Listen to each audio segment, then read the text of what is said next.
pessoal, tudo bem? Sejam todas e todas bem-vindas, eu sou a Thaís e hoje a gente vai continuar então a nossa conversa sobre como aproveitar o nosso tempo nesse período de quarentena e aí adiantar algumas atividades que nós tenhamos. Entre essas atividades, o próprio TCC, né? O nosso trabalho de conclusão de curso. Esse período ele é realmente um período bem complicado, que muitas pessoas não sabem como reagir e acaba deixando muitas pessoas doentes, ansiosas, por todas as dificuldades que vêm se passando, desde a questão de trabalhos de escolas, atividades, artigos, até questões bem mais complicadas que a relação de emprego, renda, com as gestões de trabalho que deixa muitas pessoas bem nervosas mesmo. E é por causa disso que hoje nós vamos aí conversar um pouquinho sobre algumas coisas que nós podemos fazer em casa para adiantar esse período aí e a gente não ficar tão estressado e tão ansioso assim. Essas possibilidades, entre elas, é a realização do máximo que nós podemos fazer em casa, sem estar dentro da universidade, da conclusão do nosso trabalho de conclusão de curso. Então, assim, hoje a gente vai continuar então falando sobre isso, mas só relembrando. No nosso vídeo passado, nós tínhamos falado então que para que eu possa começar o meu TCC, escrever o meu trabalho de conclusão de curso, eu preciso pelo menos ter uma ideia de qual vai ser o meu tema, né? Qual que vai ser então o meu tema, qual que vai ser os meus objetivos, que é o que nós vamos conversar hoje. Preciso ter claro qual é o meu problema. Então, relembrando, como assim qual é o meu problema? Eu preciso responder alguma coisa dentro da minha dissertação, do meu trabalho de conclusão de curso. Eu tenho uma pergunta e eu quero responder. Essa pergunta ela vai partir geralmente das nossas experiências dentro do campo de estágio, dentro dentro da sala de aula, algum questionamento que você tem, você fez assim, eu gostaria de saber isso, dentro da prática profissional, como isso funciona. Ou dentro de um projeto de extensão que você tenha participado, de um artigo que você tenha feito e viu que realmente não conseguiu respostas suficientes e eu gostaria de saber sobre isso. Então, esse é o meu problema. No vídeo passado, nós tínhamos pego como exemplo o sigilo profissional. Vejo que dentro do meu campo de estágio não tem sigilo profissional, a gente tem que dividir sala com outros profissionais e isso é um problema. Às vezes eu vejo que muitos usuários que passam por lá, eles ficam meio sem jeito na hora do atendimento e eu acho que isso não deveria ocorrer, só que acontece em muitas instituições que eu venho passado. Então, por que será que isso acontece? É uma pergunta, já é um problema. Então, por que que muitas instituições não têm sala suficiente e não conseguem concretizar um das atribuições e um dos direitos da assistente social de ter o sigilo profissional dentro do seu ambiente de trabalho? Por que isso não acontece? Quero responder. Para que eu possa responder isso, então, eu tenho que buscar toda uma teoria que fundamente essa minha pesquisa e mostre o quanto que ela é importante. E aí eu também posso utilizar de meios como técnicas de pesquisa, que seria a aplicação de questionário, fazer entrevistas e até diferentes campos e ver se isso acontece em todos os campos. Dentro do universo que nós tínhamos falado vez passada, a gente usou como exemplo o CRAS. Então, como funciona o sigilo profissional dentro dos CRAS na cidade e tal. Então, para que nós possamos fazer isso, a gente conversou a vez passada, que a gente precisa então ter mais ou menos aí um tema. O título, ele não precisa ser uma versão final, se é esse título, vai ser para sempre esse. Não, porque até o final do trabalho pode ser que você descubra outras coisas. E aí o que se torna mais relevante na hora de colocar teu título seja outra coisa também. Eu preciso saber mais ou menos o que serão os meus objetos de pesquisa, se vai ser a lei, né? No caso do Serviço Social, a Lei de Regulamentação da Profissão, se vai ser a Constituição Federal, se vai ser a Lei Trabalhista, né? Porque quando eu falo de sigilo profissional, eu não estou falando especificamente só de Serviço Social, estou falando de todas as outras áreas. A gente precisa ter sigilo, a gente precisa ter tem um código de ética que nos dá parâmetros, né, para a nossa profissão. Eu preciso saber qual vai ser o meu campo de pesquisa, né? Se vai ser o CRAS, se vai ser o CAPES, se vai ser uma escola, se vai ser uma academia, dependente da profissão, né? No hospital. Eu preciso também saber qual que vai ser o meu universo, né? Aonde que eu vou fazer. Então, todos esses detalhezinhos podem nos ajudar, então. E é o que nós falamos no vídeo passado, se quiser dar uma olhadinha lá, bem rapidinho. E aí, então, hoje a gente vai falar sobre o quê? Os nossos objetivos. Os objetivos, gente, ele é muito importante. Porque geralmente é eles que vão nos direcionar aos nossos capítulos. Então, assim, só lembrando também, outra coisa que nos fundamenta também para fazer nossas pesquisas, nós tínhamos falado no vídeo passado, é nós realizarmos, por exemplo, o estudo da arte, que seria, assim, de um jeito bem resumido, um levantamento bibliográfico do que existe sobre o tema que você vai discutir para mostrar a relevância e importância da sua discussão, do seu problema e daquilo que você quer procurar respostas. A gente utilizou como possibilidade de busca o campo de busca, a plataforma, né, de busca da CAPES. Você entra lá na CAPES e procura com a palavrinha-chave quais são as palavras que você gostaria, temas, e aí ali vai aparecer toda uma gama de trabalhos e textos, livros que pode fundamentar o teu trabalho. É muito importante. Se eu faço uma tabela dos textos que eu achei que poderia fundamentar meu trabalho e coloco dentro da minha metodologia lá, do primeiro capítulo metodológico, procedimentos metodológicos, e eu, durante o texto, não trago esses autores, eu perco o meu trabalho. Então, tudo que eu for dizer, olha, realmente tem esses e esses autores que falam sobre o tema e é muito importante. Então, ao longo do meu texto, eu vou trazer esses autores de volta. É muito importante, tá? Então, beleza. Então, outra coisa que nós precisamos, a gente vai precisar, então, ter uma ideia do nosso tema, né? A gente precisa ter uma ideia do que será o nosso título. Então, nosso título. A gente precisa ter né? Não, a gente tem que ter o nosso problema. Qual que vai ser o nosso problema? Que nós já tínhamos falado a vez passada. E aí, então, eu preciso saber quais são os meus objetivos. Quais são os meus objetivos? São 2, o objetivo geral, que eu preciso ter claro, e os meus objetivos específicos. Meu objetivo geral, eu vou estar conversando assim, tá, vamos seguir a ideia do sigilo profissional. Então, o meu problema lá é entender como funciona na prática a concretização do sigilo profissional, que daí no nosso caso, assim, por exemplo, na minha área sou assistente social, né? Então, concretização do sigilo profissional no campo do serviço social. É o nosso problema.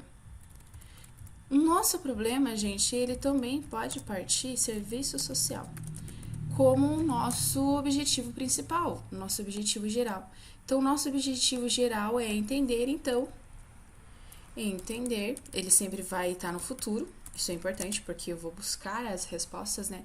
Então, eu vou entender como aí, igual, funciona na prática a concretização do sigilo profissional no campo do serviço social. Como que funciona isso? Para que eu possa entender, então, esse processo, eu preciso esmiuçar o meu objetivo geral, porque ele é muito grande. Parece uma coisa pequena, mas na verdade não é. Então, eu preciso entender. Primeiro, eu quero saber isso em qual universo, né? Qual vai ser o meu campo? Vai ser um CRAS? Vai ser uma escola? Então, meu campo vai ser no CRAS. Qual o meu universo? Ele vai ser só num bairro, ou ele vai ser em todos os CRAS daquele município, ou ele vai ser na região do Paraná, ou ele vai ser no Brasil? Qual que é o meu universo? Aonde que eu vou buscar essas respostas? Então, o meu universo aqui, serviço social no CRAS, na cidade, nosso exemplo aqui onde eu moro, na cidade de Ponta Grossa, Paraná. Então, entender como funciona na prática a concretização do sigilo profissional no campo de serviço social no CRAS, na cidade de Ponta Grossa. Beleza, agora eu vou esmiuçar esse meu objetivo. Então, eu preciso entender como objetivos específicos, meus objetivos específicos. Geralmente, a gente sempre indica, assim, de fazer 3, 4, no máximo 4 objetivos, porque eles vão nos dar fundamento, então, quantos capítulos nós vamos ter dentro do nosso trabalho de conclusão de curso, nossa dissertação, etc. Então, eu preciso entender como funciona na prática a concretização do sigilo profissional. Então, se eu vou falar isso na área de serviço social, eu preciso entender como funciona o serviço social. Então, eu vou caracterizar. É nesse momento que a gente vai trabalhar, né, bem os verbos no futuro, e aí às vezes a gente troca uma palavra assim por outra, mas o significado é praticamente o mesmo, mas não dá pra ficar repetindo caracterizar, tá? Então, caracterizar o serviço social aonde? Na cidade de Ponta Grossa. Cidade de Ponta Grossa. Por que isso?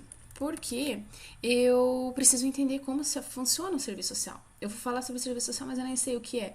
Quando que surgiu o serviço social? Ele é uma profissão da agora, que surgiu recentemente, ou ela é uma profissão que existe já há muito tempo? Ele já passou por algum processo de transformação? Ou não, ele sempre foi o mesmo tipo de serviço social.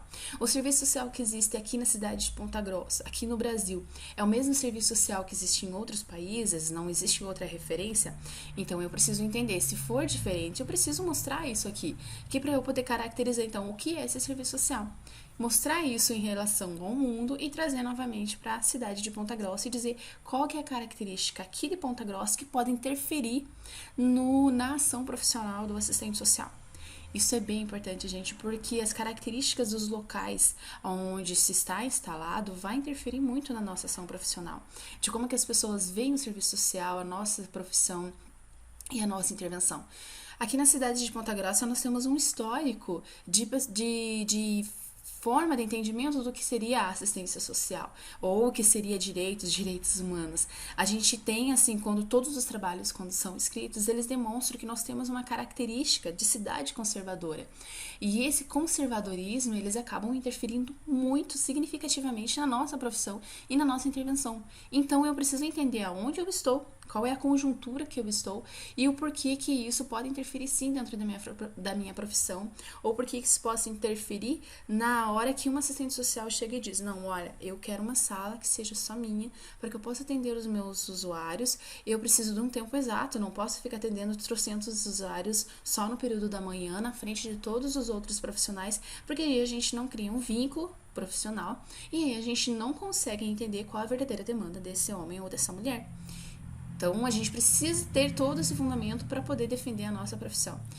E, dependendo da cidade onde se esteja, isso pode se tornar bem mais difícil. Então, eu preciso caracterizar isso, mostrar qual é essa relação para toda a nossa discussão. Então, beleza. Caracterizar o serviço social na cidade de Ponta Grossa.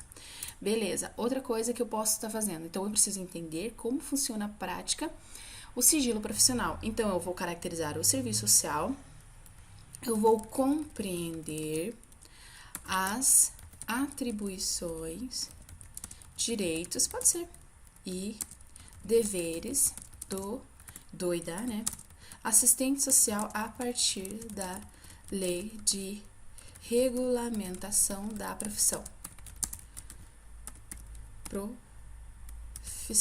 Eu preciso entender, então, o que diz que eu preciso realmente ter o sigilo profissional. Eu, Thaís, que estou dizendo que a gente precisa ter uma sala específica para atendimento, ou é uma lei? Então, eu preciso, se for uma lei, eu preciso então entender essa lei e o que nos dá fundamento, toda a base legal, para dizer, olha, realmente isso deveria acontecer. Beleza, então eu entendi como que funciona o serviço social na cidade de Ponta Grossa. Eu entendo, então, mais ou menos em meio por cima, que a gente nunca entende tudo, né? Mas a gente entende mais ou menos, então, quais são as atribuições e qual é a base legal que nos protege em relação a isso. E aí eu vou, então, buscar na prática. Dentro do serviço social, a gente sempre indica que os trabalhos, os trabalhos de conclusão de curso, eles sejam, assim, caminhando por uma base de trabalho qualitativo, né? Tem essa característica de trabalho qualitativo, porque o objetivo não é entrevistar 50, 60, 100 pessoas. O objetivo é ter qualidade. Quanto eu posso entrevistar 100 pessoas, mas eu também posso entrevistar 2 pessoas e essas 2 pessoas mostrar toda a experiência que ela tem naquela cidade, quanto que aquilo foi difícil para ela concretizar ali dentro, a entendimento do serviço social, a importância do sigilo. Então isso é muito importante. Então a gente sempre tem essa visão de dar mais valor, não, da gente valorizar sim a pesquisa qualitativa. Não que na nossa área a gente não use também o quantitativo, nós usamos. Por isso que geralmente os trabalhos, quando vocês forem procurar, ele vai ter esses dois casamentinhos, que é a pesquisa quantitativa, qualitativa, tá? Então, geralmente vai ter esse. E isso precisa tudo estar fundamentado dentro da metodologia. Então, eu vou compreender as atribuições e agora eu vou buscar na prática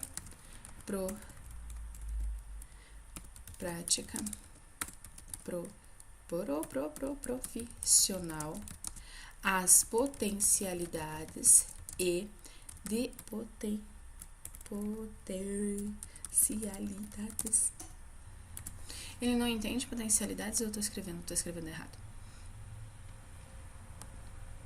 Potencialidades e desafios. Buscar na prática profissional as potencialidades e desafios do sigilo profissional. Então, eu vou buscar na prática. Como assim eu vou buscar na prática? É nesse capítulo, ou nesse objetivo que a gente vai trabalhar, então, a entrevista com os profissionais ou com as profissionais de serviço social ou da área que você queira saber sobre essa relação de sigilo profissional. Então, eu vou entrevistar esses profissionais, eu vou até o campo. Ali em cima, a gente tinha dito que o nosso campo de pesquisa é o universo cidade de Ponta Grossa e os CRAS. Então, a ideia é visitar todos os CRAS da cidade de Ponta Grossa, fazer uma entrevista para ver se isso realmente existe ou não existe. Isso foi um caso isolado que você viu na hora que você estava fazendo um atendimento ou que você estava observando uma ação e foi só naquele momento. Não existe nos outros. Ou você vai fazer a entrevista e você descobre que isso acontece em todos os CRAS. E aí você vai começar a caracterizar esses CRAS e você vai descobrir que todos eles não têm estrutura suficiente para atendimento de uma determinada quantia de pessoas. Não tem estrutura ou não tem profissionais suficientes. E aí você vai começar a ver que as dificuldades elas podem ser maiores do que aquilo que você tinha percebido. E isso é muito bom, isso não é ruim. Eu tinha um objetivo, mas de repente apareceu mais coisa.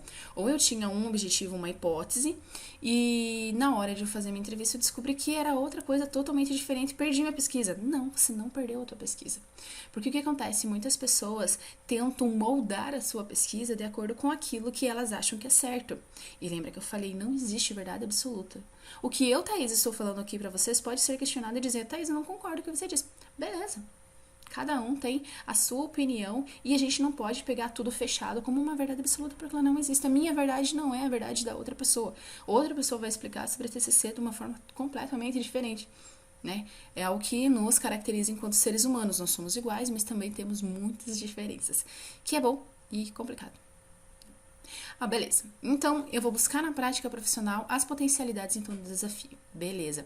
Nessa prática e nessa busca que eu vou caracterizar os CRAS, né? Eu vou falar um pouco mais sobre os CRAS aqui em cima. Quando eu chego lá no primeiro objetivo aqui, caracterizar o serviço da cidade de Ponta Grossa, eu vou trazer aqui. Isso não aparece dentro do objetivo, tá? Mas eu só vou mostrar pra vocês. Quando eu vou caracterizar, eu vou falar sobre o serviço social no Brasil e mundo, tá? Brasil e mundo. Eu vou falar sobre isso aqui dentro. Eu vou falar sobre serviço social. Serviço social na cidade de Ponta Grossa. Se quiser trazer um pouquinho do Paraná, mas... Aí eu vou caracterizar na cidade de Ponta Grossa e eu vou apontar, né, quais são as redes de proteção socioassistencial na cidade de Ponta Grossa. Eu vou mostrar qual é essa rede de proteção socioassistencial, porque é como a gente vai trabalhar as nossas intervenções, porque um assistente social não trabalha sozinho. Eu mostro essa rede porque eu disse que eu ia falar sobre o CRAS. O CRAS está dentro da rede socioassistencial. Então, ele vai ser um equipamento da Política Nacional de Assistência Social. Então, ele está junto nessa rede. Quem está junto nessa rede também? As instituições de terceiro setor, as ONGs, né? Tudo isso vai estar aqui, então eu preciso caracterizar de uma forma bem resumida essas outras instituições e aí mostrar claramente o que são os CRAS. Quando que surgiu o primeiro CRAS aqui na cidade de Ponta Grossa, quantos CRAS nós temos hoje, mostrar qual que é a forma de atendimento, a quantidade de pessoas que cada CRAS pode atender. Aqui é bem interessante, né? Porque ele vai mostrar que existe uma quantidade de pessoas e vai mostrar qual que é o porte de cada CRAS e cada município, de pequeno, médio e grande porte. Ele vai dizer, olha, aqui a gente tem uma característica de grande porte, grande quantidade de pessoas em situação de vulnerabilidade, e aí a gente precisava de uma estrutura tal. Vai mostrar isso através, então, desse primeiro capítulo. No segundo capítulo, lá que é compreender as atribuições, que eu vou discutir sobre a Lei 8.662, eu vou falar sobre a Constituição Federal de 88, eu vou falar sobre a Política Nacional de Assistência Social, eu vou falar sobre o SUAS, eu vou falar sobre as atribuições do trabalho da assistente social, vou falar sobre tudo isso aqui dentro. Aqui embaixo, quando eu vou buscar a prática profissional, eu vou trabalhar, então, as técnicas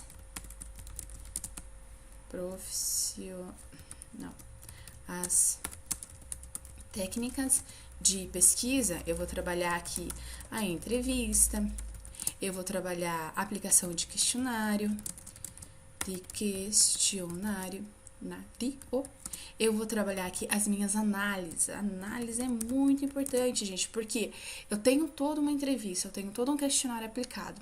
Eu vou tabular todos esses resultados que eu tiver depois, porque aqui é o resultado. Lembra quando a pesquisa vai ser dividida: desenvolvimento, minha introdução, meu desenvolvimento, eu vou ter os meus resultados, eu vou analisar os meus resultados, eu vou ter minhas considerações finais e lá no final as minhas referências. Então, vou fazer a minha análise dos dados que eu consegui, dos dados adquiridos.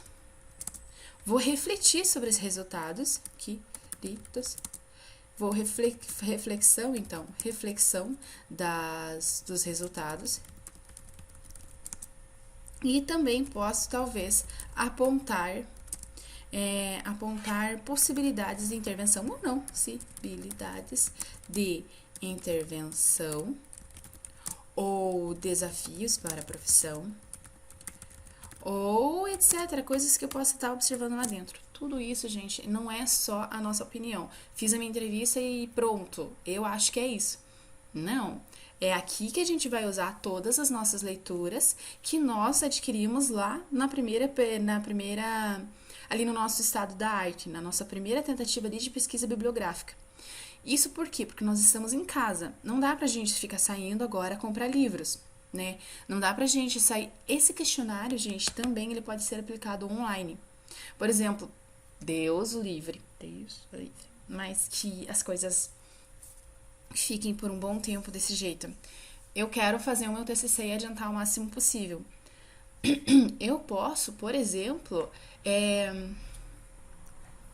eu posso, se, por exemplo, pegar os meus questionários e aplicar eles de forma, sem precisar ir até a assistente social.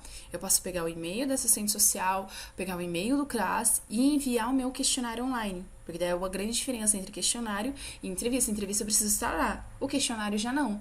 E o questionário ele pode ter perguntas abertas e fechadas. Isso significa que eu posso ter alguns questionários com perguntas exatas: qual o seu nome, idade idade entre, sei lá, 20 a 25 anos, 26 a 30 anos, 30 a parará. Vou tabular. Agora eu posso deixar algumas perguntas abertas. Quando foi que você começou a trabalhar como assistente social? Quais foram os seus principais desafios? Então, nesse de perguntinhas fechadas, eu posso ter alguns dados quantitativos. E nas perguntas abertas, eu posso ter mais dados sobre a minha entrevista qualitativa. Então, minha entrevista, meu questionário qualitativo. Então, isso pode ser, sim, aplicado de forma online e eu fazer todo o meu trabalho online, sim. Há uma possibilidade, já que a gente não pode ir, mas Deus quiser, tudo vai melhorar logo, a gente não vai precisar disso. Mas, se acontecer, é uma possibilidade. Um dos meios que a gente sempre utiliza para aplicação de questionário online é o formulário do Google. Você entra lá no teu Gmail, tem um... Deixa eu mostrar aqui pra vocês. Não, isso não é nada. Eu entro lá aqui, Gmail, daí você vê aqui nesses quadradinhos, e vou entrar nos quadradinhos, desce. Mais coisas do Google. Se vocês olharem aqui, como carregar? Formulários.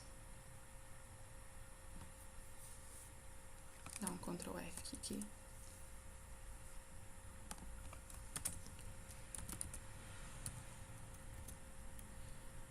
Forma. aqui, formulários. Da qualquer coisa, vocês entram lá, naquele quadradinho, e dá um Ctrl F e procura a forma, tá? Então, formulários do Google. Você vai entrar aqui no formulários do Google, vocês vão fazer o questionário de vocês, a gente pode falar um pouquinho mais sobre isso no próximo vídeo, se vocês quiserem. Então, a gente pode aqui criar o nosso questionário, olha, pessoal, empresa, a gente vai para pessoal, porque a gente, né? Então, beleza. E aqui ele vai dar essa possibilidade de criar esses formulários. Possivelmente vocês já tenham recebido diversos formulários assim, pedindo para vocês responderem, tá? Daí, então, beleza, já tenho os meus questionários, né? Aí eu já sei como trabalhar aqui o meu terceiro capítulo. Então, compreender, buscar aqui na prática profissional, então, como que isso funciona, eu vou partir então dessas minhas técnicas para estar construindo na prática mesmo, ir ali direto no campo e responder aquela pergunta lá do começo de como que funciona isso na prática profissional do assistente social. Então, trabalhei aqui, trabalhei toda essa análise, aí, assim, trabalhei todo esse levantamento, consegui mandar o questionário para as assistentes sociais online, elas me responderam. Então, assim, sempre sem se preocupar, gente. Que nem eu digo que vou fazer uma entrevista em todos os CRAS de Ponta Grossa, isso é uma amostra. Tá? Então, minha amostra são todos os CRAS. Na hora de receber, só uma ou duas assistentes sociais me responderam. E agora entro em desespero. Gente, não entra em desespero. Não se preocupe. Porque não resposta é um dado. Recebi um questionário e eles responderam duas coisas e nada mais. Não se preocupe, porque é dado. Então, tudo que eu voltar para você é um dado. Não responder em questionários é um dado. Pode ser um processo de que ou elas não receberam, ou elas realmente não... Às vezes acontece, elas não se importam muito com isso e então elas acharam que era desnecessário trazer essa discussão. Ou elas não podem responder.